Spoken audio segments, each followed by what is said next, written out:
Hello, welcome to Art of War. Today we're going to be talking about the top 5 most impactful changes in the recent Balanced Dataslate. Yeah, this Dataslate shook up quite a few things. There's like rules changes, points changes, and then one very major core rule change that you'll probably imagine we talk about. Oh yeah, baby.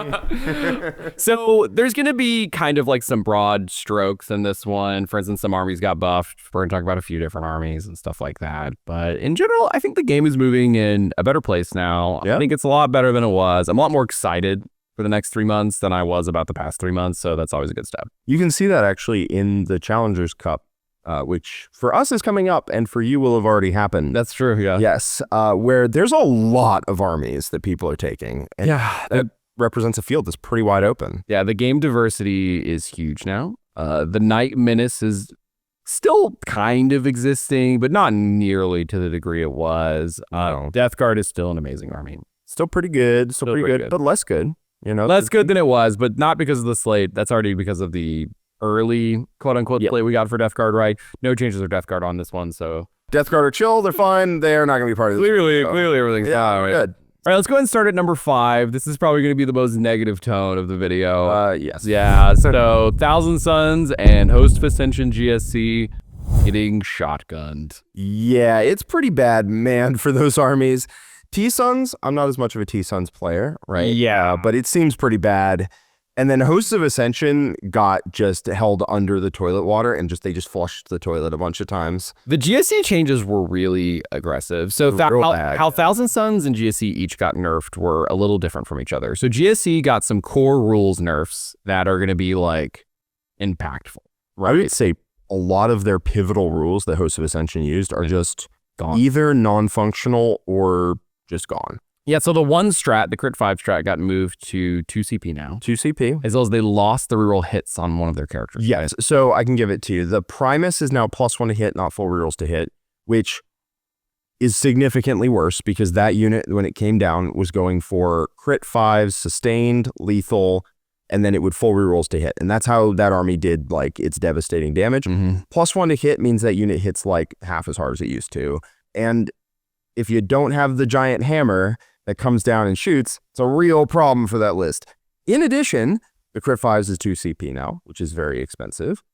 In addition, the go back into reserves when you're shot at strat now is just a completely different strategy. Oh, that's right. Yes. Yes. Yeah. It is not when you are shot to go back into reserves. Instead, it does none of that. It just says at the end of the fight phase, you can pull a unit off the board, which is very different, is a thing Host of Ascension couldn't really do, right? Put units back into reserve just on its face. But those units are not hard to kill when they come down. And without the ability to protect the units by saying, sure, you can call a 20, but can you kill them in a single activation? And if the answer is no, they just lift into the sky, heal 3 guys, and then drop back down and just clear you out. Without that ability, the army is way easier to interact with. Yeah. And they do less damage.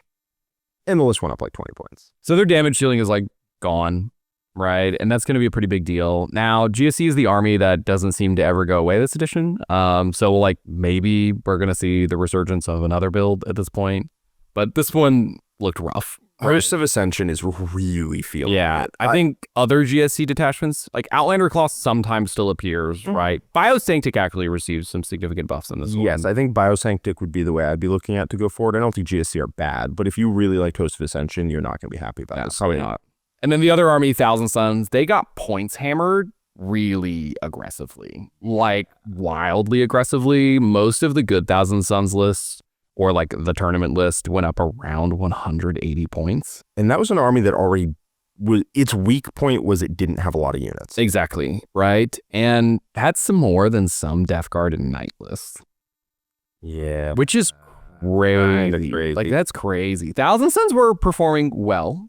They weren't performing bad. Okay, yeah. Yeah, they weren't doing bad by any means, but they weren't at the top or anything like that. They were an army that was hovering around a 51% win rate, had some event wins. They were like in the top 5-ish of event wins or something like that, but not like a crazy number by any means. No, they definitely didn't need to be deleted like that. I think this was just written a decent amount in the past. Because I remember in the past, right after the book came out, everyone was going, oh, this book's crazy. Yeah. And I mean, I was part of that, right? I looked at him like Oath as a quarter of your army rule. That's pretty good, right? Magnus still does Magnus stuff. But better. But better sometimes, Yeah. worse sometimes, like different. But then I remember both of us were just kind of coming around to the idea that army was like fine, actually. It wasn't that, it was not actually crazy because its play pattern wasn't particularly great, even if its rules were. Yeah, so a big change from Index Thousand Suns to now is they lost that indirect stratagem, right? Needed to go. No complaints there, Yeah, right? yeah, Needed to go. that, yeah. However, that actually makes it so that the agency that a Thousand Suns player has is actually a bit lower than it used to be, because another change, for instance, too, was the double move. Before, it was just like, you just moved your movement characteristics. So like rhinos could move 24, Magnus could move up to 32 inches. And like you could do all these things and cut all these angles. But now like my move band is dropped quite a bit. I don't have the ability to indirect. So I don't have a good proactive game plan. So Thousand Suns become a very reactive army. And the moment your opponent just sits behind the walls, or if they're like a really good pressure melee army, it's just like, I cannot stop the tide that is coming, but I could try really hard. Yeah, if you throw away like 350 points of 2 units, you can trade down and they'll have to take a turn off to deal with them. Exactly, right? And that's a really rough place to be. They did receive one core rules change, which was maybe one of the biggest deals as well. Now, whenever you go to attempt to cast a spell, if you fail that spell, you are done attempting that spell this phase. So I go to try to cast, say, Warp Surge, the double move. If I fail, I don't get to double move now. It just doesn't happen. It feels like that just drags everyone into Grand Coven, so you get the rerolls for a CP, but even there, it's not like super fun. Yeah, even then that's rough. So I feel very frustrated by this mechanic, because they have this army design where it's like, okay, this is Thousand Suns. They're very meticulous in planning. You have to be very careful about your turn. You have to layer all your psychers in the right places, set up all these plans. And then the moment one step of it fails, it's just like, all right, that's it, you're done. Yep, that's kind of always been Thousand Suns, but man, it used to be you could just spend your points and get the effects. Yeah. And now you might not. So your turn has to be like, all right, I'm going to plan out what I'm going to do. Okay, I failed a spell or power, or I only got it on little when I needed it on to cast on big, which most of them you actually need to cast on big if you want their effects to be good. Oh, I cast on little and said big. Well, let me redo my entire planning for how this turn is going to go. Cool, I figured it out. Oh, Doombolt did 1 mortal. Like, yeah, you know, I mean, like, also the inability to just be like, Doombolt, Doombolt, Doombolt, Doombolt, Doombolt, Doombolt for D3 plus 3 apiece each. It's kind of big. I mean, there's just a lot of things about that army that just aren't quite as vicious as it was in the past, and all of the problems that army had are carried forward into the present. That's the big issue now, is that now we're feeling the full weight of all the problems and none of like what was kind of holding it together. It's just very disappointing to me. I was like very excited to get to cast spells again. I thought the spell mechanic was really interesting. It was really cool on how you got to like roll the 2d6, do some math, decide if you want to do the third d6. Like, it was a cool spell casting mechanic. But now like just roll your 3d6 and move on. Yeah. Right? Like, I will say Cabal Points was miserable. Like that, Yeah. I only interacted with that mechanic a bit. You interacted with that mechanic a lot. I interact with a lot. That mechanic felt miserable to write armies for. It was. Because you had to balance having units against having enough Cabal Points, against having blah, blah, blah. It was not fun. Especially as points increases hit, your army just stopped like functioning, or it was entirely characters, which had its own problems. I think maybe Cabal Points would have been fine if they just say, hey, you get 12 of them. Maybe if you take Magnus, you get another 3. Yeah, that's like the tough part.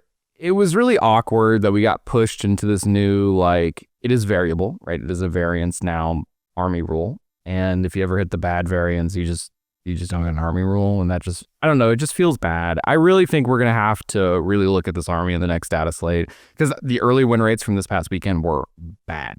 I'm surprised. Well, I'm also sure that happened. Like, T-Sun sounds like an army that really suffers from faction abandonment. Yeah, I think Sisters had this too, where I that. think they were better than their win rate. I'm not arguing they were good at the time. Yeah. But they were better than like the 24% win rate. Or something ridiculous, yeah. right? Yeah.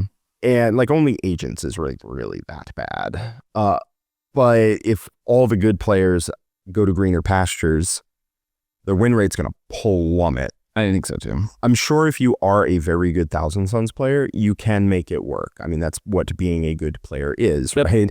But you're going to have a lot harder of a time with it than your opponents will, and that's just not going to be fun after a while. Yeah, I 100% agree. It's going to be tiring. So hopefully we're going to see some more love for this army.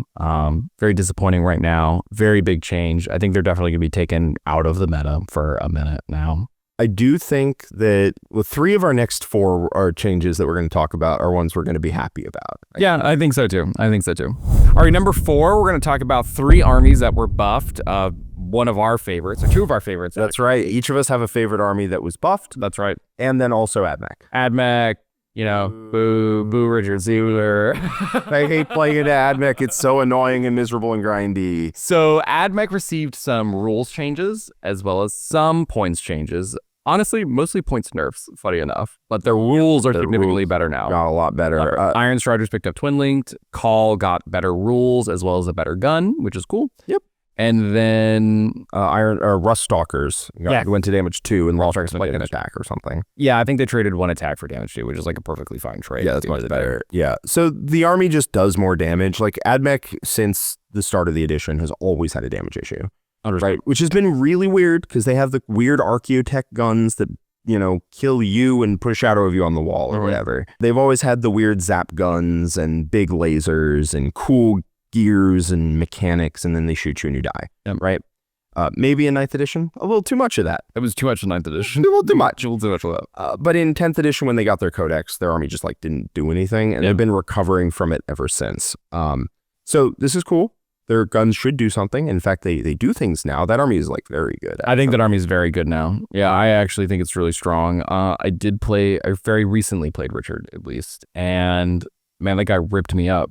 I was like, wow, you have great anti-infantry guns and great anti-tank guns. And still a lot of stuff. And your trash units are durable, and you have so many of them, and you're all over the table, and you're actually way faster than you should be at the same time. Yeah, because this is kind of an army that it's like the opposite of Thousand Suns, right? Thousand Suns still had the same problems from before, but then took a bunch of nerfs and is now having some real issues. But AdMech, it had something to compensate for having a lack of damage. It had millions of things, and then that stuff all had stealth and Lone Op 18 and 5 Feel No Pains and just tons of bodies. Yep. And it didn't lose any of that, I can promise you. So it's kind of a real problem. You'll see that. I mean, there's a lot of AdMech at Challengers. I'll be very curious to see how that army shakes out at the end of the day. Especially in singles. Yeah. Especially in singles. My impression of the army is good at the moment. Yeah. However, we do play against the best AdMech player, probably. So our bias is sometimes a little real. But I'm very impressed by AdMech so far. And it's just good for AdMech players to not feel bad about their army. So. Yes. Is there a good diversity of builds? Probably still not. But you can take your army to a tournament and do well. Yeah. That's all it really matters. But I think the cooler changes. Orcs and World Eaters. Orcs and World Eaters, baby. I got the World Eaters, you got the Orcs. Yeah. I mean, tell me about these Orc changes. Yeah, so let's talk about the Orcs. So massive points drops across the board. This is on a big hodgepodge of stuff. This is mostly reverting some of the Tactical Brigade nerfs and some of the more DACA nerfs. So your 10-man Flash Kits went back down, your 10-man Ludas went back down, Shock Attack Guns went down by 5. And then a bunch of just random points drops on, say, Squigosaurs, Mozrog, Snickrot. A lot of pieces we kind of used to see, but haven't really seen in a year, honestly. So very excited about that. For good reason. Yeah, and then the Dataslate change itself, there's a few minor changes. The really big one to talk about is that Gazgul Thraka now can lead knobs and boys. Yeah. This is a really big deal and also very fun and exciting because Mega Knobs are pretty niche. Yeah. How you want to use them. They're fine, but you don't want them all the time. However, Gaz with 20 boys and a second character unlocks the craziest possibilities on the planet. You can teleport Gazgul Thraka turn 1. The weird boy. Yeah, he really wanted to do that. What combo are you using? Yeah, the combo I'm using is the Big Mech. So you give him the Follow Me Lads enhancement and Warhorde. The Big Mech gives you reroll advances as well as you move through models and terrain as if they were reroll advances too. Reroll advances. I did not know that. Yeah, I give you the reroll advance. That's also a big deal, right? So Gazgul Thraka moves an average on the go turn of 13 to 14 inches. Yeah, and then you spend it still charges for +2 advance, +2 charge. Yeah. And this is okay, my 20 boys and Gaz are just on the other side of the table now. Yeah, so if you roll a 4 on the advance, which is not unreasonable, you roll a 4 or 5 considering you reroll it. You move 8 base, you're +2 to advance, that's essentially 10. You roll a 4 or 5, that's 14, 15 inches, and you charge a +2, and you move through models. Yeah. You don't move through models in the charge phase, just the movement phase. Really? Yeah, just the movement phase. Jackals will be my protector. So that's just a bunch of really fun changes for Orc players. I actually, in the most recent Orc State of the Faction, I talked a lot about all of the different builds you can play. I have like a Squig build, I have a Speed Freak build, I have a Warhorde build, a Brigade build. That's super cool. I have a Bully Boys build. And I honestly think all these armies are viable to some degree. Some of them are going to be a little more than others. They're all going to be good at their own thing. Yeah, right? I think Team Australia is actually taking Bully Boys to challengers. Yeah, I could see that. I actually think that army's like really interesting again, right? So lots of cool stuff to look at. Very fun, very nice. Just a lot of fresh air. I'm actually excited to really put the army on the table again. Excited to try a bunch of different builds. So we'll kind of see how it goes. Yeah, World Eaters, on the other hand, did not receive broad across the board changes. No. And that's largely because we don't have a lot of data sheets. No. Our points generally went up and down a roughly similar amount. I think we went up slightly on average, right? Like up a little bit. But not what I care about. Two very, very large changes for that army. One, Exalted 8-bound. Instead of having a rule that is useless, do you know what it was? It was the fallback one? Is that what it was? It was fallback if monsters or vehicles only fell back from Exalted 8-bound, because the Exalted 8-bound wouldn't kill them. Right. Understand. That's true. That is right. They actually wanted to say what? If monsters and vehicles fell back from Exalted 8-bound, they had to take a desperate escape. Whoa. Wow. Not non-monsters and vehicles. Just anyway, point being, they are now +1 damage into monsters and vehicles, and that does apply to a Slaughterbound that's attached as well, because of the way it is written. Wow. That's a huge change. That's a huge change. 50% more damage into your dedicated targets means that these units nuke vehicles off the board. Monsters too. I think it points drops too, right? Yes, they went down 20 points per 3, which is a little crazy. 160 for the old unit was literally a war crime. 140 for the new one? 140 for the new one's pretty good. That's pretty good. I don't think they're like broken or anything, because 140, there's still just 3 wounds with a 3-up save and a 5-up invuln. I think 140 is fine. Yeah, I think 140 is like perfectly reasonable, but their damage output is pretty cranked. And then the second change is Slaughterbound went from strength 8 base to strength 10 base, which means he's strength 12 on the charge in Berserker Warband, which means these guys just kill everything. Yeah. It's kind of crazy. I rolled when this patch dropped on like Saturday or whatever, I rolled out 3 Exalted 8-bound and a Slaughterbound with lethal sustained into a Big Knight with +1 aping. Right. All buffs, very easy to get. I never did less than 40 damage. I rolled out like 6 or 7 times. I never did less than 40. One time I spiked quite high and did 60. So that's a big deal. So why does this matter? Why is this a huge deal for World Eaters? Well, it's because the army was actually quite good before. It was quite solid. Yeah. But it had one very big weakness, right? And that was T11 plus vehicles en masse. Yeah. 1, 2, fine.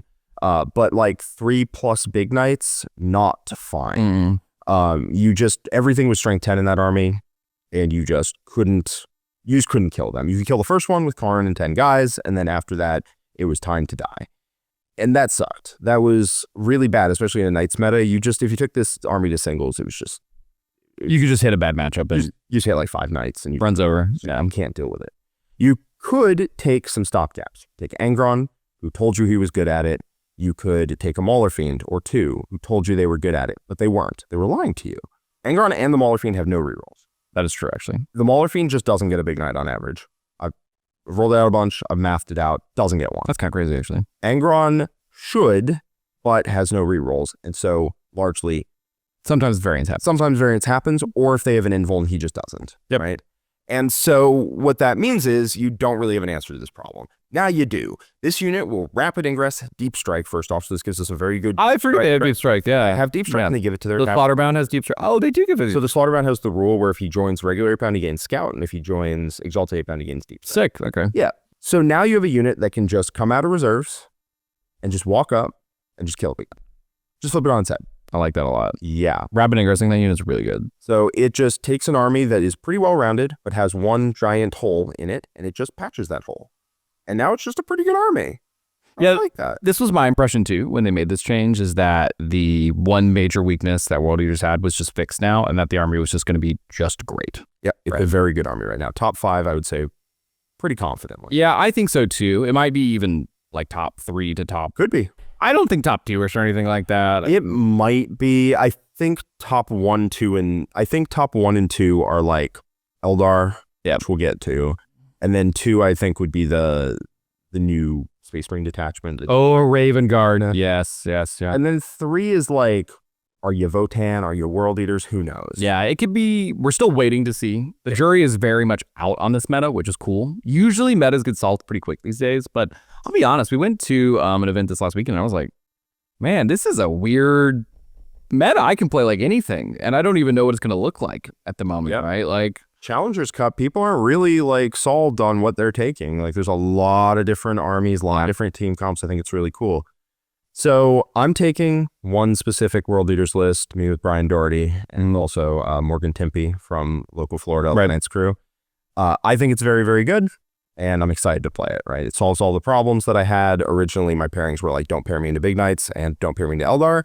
And now it's like, don't pair me into Eldar. Yeah. That's about it. And that's a great place to be at the moment. And also, you can just beat Eldar. Like, you can just beat them. Sometimes they just die still. Eldar have the whoops, I messed up flaws. They are actually a tough army to play. Well, is what I've seen. All right, we'll move on to number 3. This is going to be the changes to Valor Strike. Valor Strike got their stratagems nerfed before they're really played. Yeah, which was great. Bit of an internet outroar a little bit.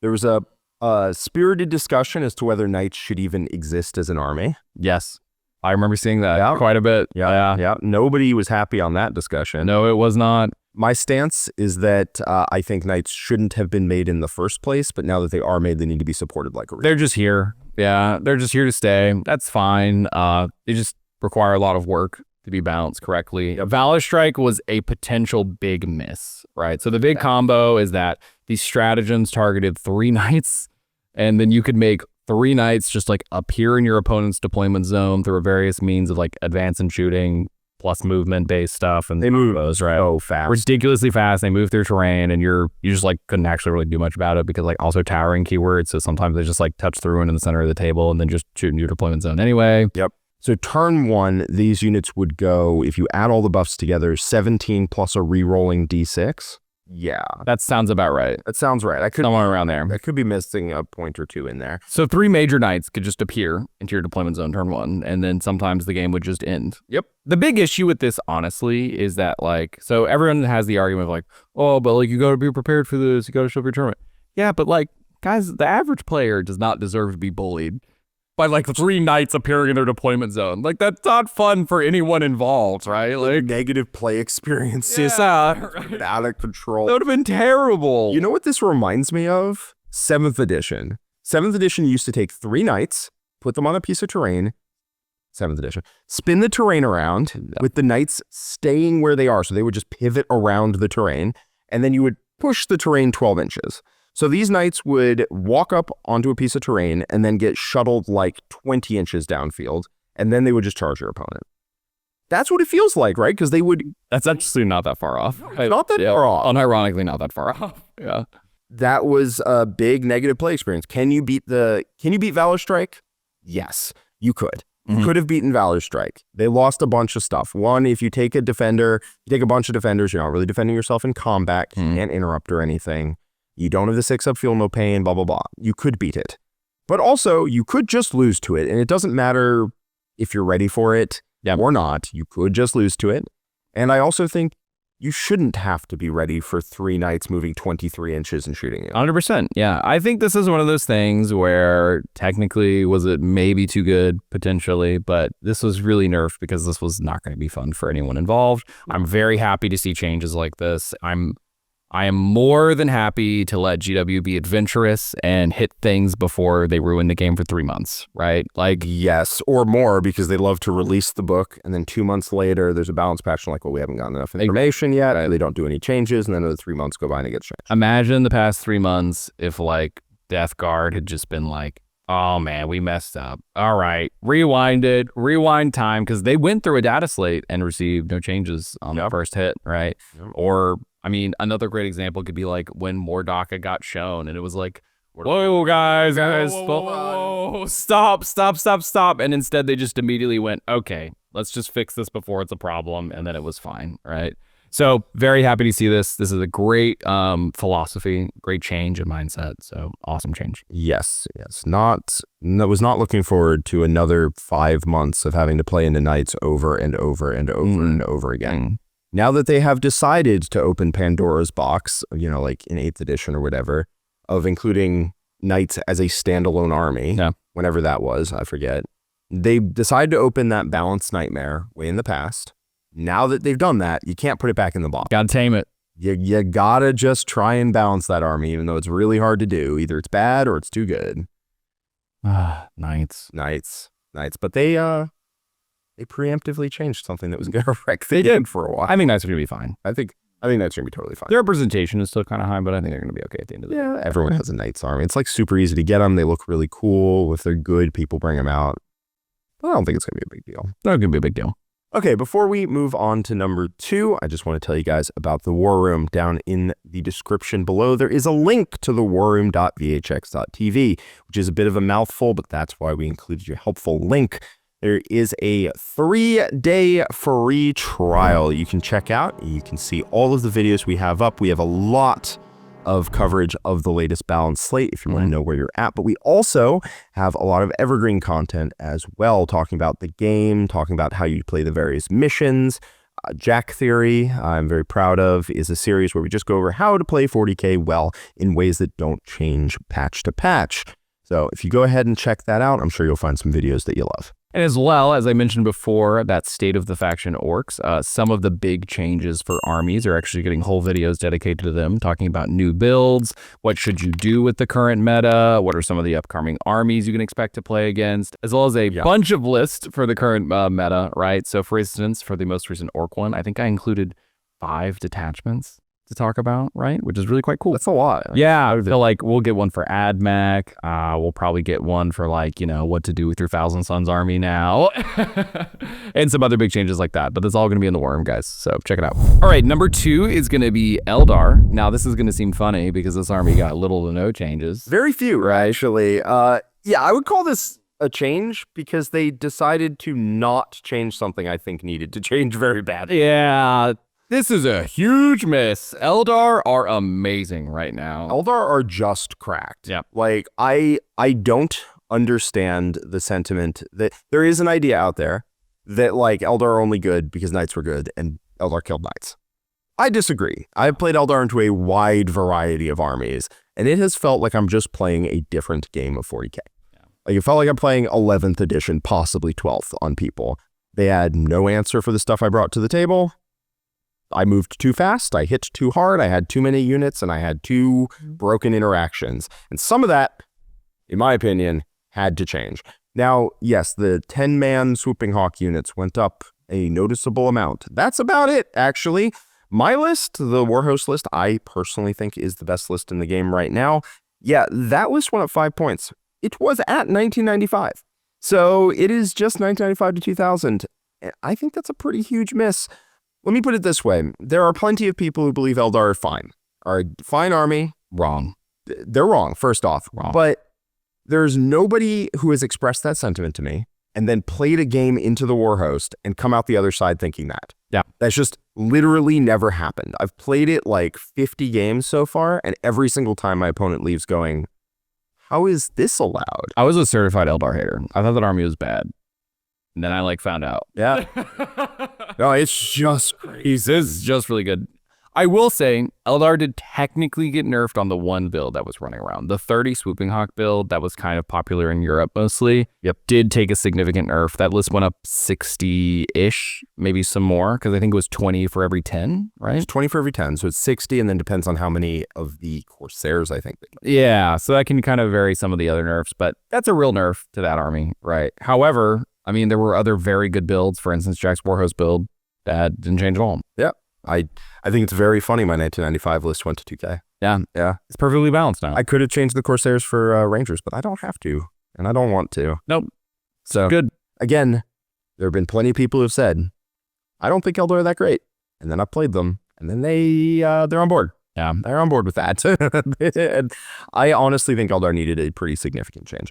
Now, I will say, I don't think Eldar is causing massive problems outside of maybe the top 1% of players. This is definitely the rich man of 40K's problem, right? Because they're a great top army, and then they don't really do much other than that. Yes, these are all weaknesses you can mitigate if you just play properly. but they are very fragile if your opponent actually gets to grips with you in a way that they want. They are very fragile. They're a little short-ranged. You can take some longer-range pieces. I don't personally agree with those, but even there, you only generally have like one, right? So they're a little short-range. They're a little fragile. That doesn't matter. If you play the list properly, which I actually go into on our channel, you want to check out the link below, none of those things matter. You just kill your opponent like completely dead. Basically, the gameplay pattern is like first couple turns, you just kill everything they send into the middle and they can't do anything about it. Yep. And then they have to start coming forward and then you just table them. You just kill them. Eldar's damage is just really high, right? Cool. And your positioning, because you can move 1 billion inches, like unironically, some units move like 27 inches, like warp spiders, right? So let me tell you the slowest relevant unit in my army. It's a Jane Czar's unit. She moves 17 flat. That's really the slowest unit. It's the slowest relevant unit. Yeah. Man, that's messed up. Yeah. Because fire dragons run a serpent, then go 22 and ditch them out and then shoot and then get back in. The serpents are kind of hard to kill. That's messed up. It's pretty messed up, man. That's really good. Yeah. Yeah. So, this change, the fact there was no change. Which is wild to me. I mean, I was planning on not taking Eldar to WCW, and now it's my front runner because I'm just like, I guess, man. I was ready to be let off Eldar's wild ride, and I'm still on. Still chained up. Still strapped in. That's all right. Sometimes you just get to enjoy the ride while it lasts, and that's okay. As long as you're having fun, Jack. Okay, I am having fun. That army's like a drug, actually. I think every time you get another 20, I think you just get happier and happier. You saw my face after all those games. I was just like... There's only so many times where I move my entire army 20 inches into the middle of their army and then they have no army left until I'm just like, woo, that's nice. That is 40k drugs, honestly. Yeah, it is. All right, let's move on to number 1. This change is going to be surprising to literally no one. Challenger cards are dead. Rip Bosa! Yeah. I'm beyond happy this is gone as a mechanic. It wasn't enjoyable. My army, particularly in the orcs, got super punished by this mechanic. Another big... Actually, it's actually a relevant orc change, not to talk about before, but now. Pressure armies now get not screwed. Yeah. Yeah, because that's kind of where they were at. They were just like, oh, okay, give your opponent like 9 to 12 points. Yep. For free. You want a detailed description about why this dead mechanic is no good for the game? There's a video entitled Jack Crashed Out About Challenger Cards. Yeah, it's actually on the YouTube channel. You can check it out. Yeah. On the YouTube channel. You can check that one out.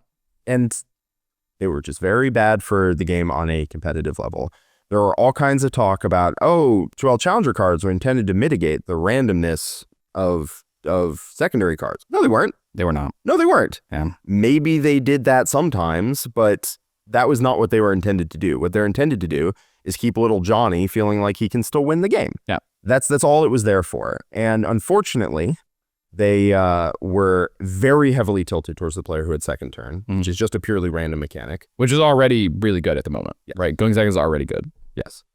And going second was great. And the fact there was only 6 points apart meant that oftentimes you were going second, you were currently favored to win because you had bottom of turn primary, and you were just getting drip fed points constantly, so your opponent couldn't pull away by the amount necessary to offset the second turn advantage. I have had multiple games determined purely by challenger cards, right? I gave my opponent 9 points on challenger cards and lost by 7. That happened at a recent GT, and I won against Richard by 1 point, and I got 6 points on challenge or something like that. Yeah. Nobody felt good in those scenarios. Nobody. No, and I remember when the mechanic first came out, I was like, okay, I mean, this looks really strong, but like, is it really going to matter? And then we like very quickly found out, oh yeah, this matters like a lot, actually. It matters all. I think in our first like 5 games we recorded, I think 2 of them were determined by challenger cards or something like that. It was something insane, right? Yeah. So it was immediately determined that it mattered a ton. It came up in every single game we played. I mean, like, it maybe not determined the winner in every single game, but it came up in every game. It matters. Or both players were like playing to either get or avoid their opponent getting the cards, which also didn't feel great, right? You draw 10 points on secondaries turn 1. You're like, do I do it? Yeah, right. And that felt so bad to like look at, oh man, I got great secondaries turn 1. Oh, I can only do 1 or else my opponent like might move an extra D6 inches on their turn and just like blow the whole game open. Oops. What timeline is that? 3 points. Yeah, right. Either way, not great. So yeah, that was just miserable. I mean, the thing about the secret missions, right, is while they could also be pretty impactful for who won a game, right, just 20 points. First off, if they were going second, it's generally when you saw those cards come up, right? And also, they'd only give you 5 points, because if you're going to get a 15 on primary, if you get a 20 on secret missions, that's only 5 points. It's not it's not quite as big as like challenger cards, which are 3 points every turn they're active. Yep. And once your opponent starts getting them, they generally don't stop. So there's that. And it only came up once in every like 8 to 10 games, right? Yeah, it was pretty rare, honestly. Pretty rare. Except at one point, there was, I can't remember what section of challenge or secret missions was really quite strong. There was like 3 months where secret missions were like crazy. I think it was the first 3 months they were out, right? Yeah, there was Thousand Suns in particular abused them. You get in your opponent's deployment zone is a problem. The amount of games I put Magnus on my opponent's home field after moving 32 inches was like too much, right? Yeah, so, but it didn't come up every game. It did not come up every game, It came up, by the end of it, it came up like once every like 10 games or something. Yeah. But challenger cards came up every single game I played. Yeah. I hated those stupid things. By the end, I was so ready for them to be done, man. I was so ready. And I was playing an army by the end of it. Eldar manipulates challenger cards so good.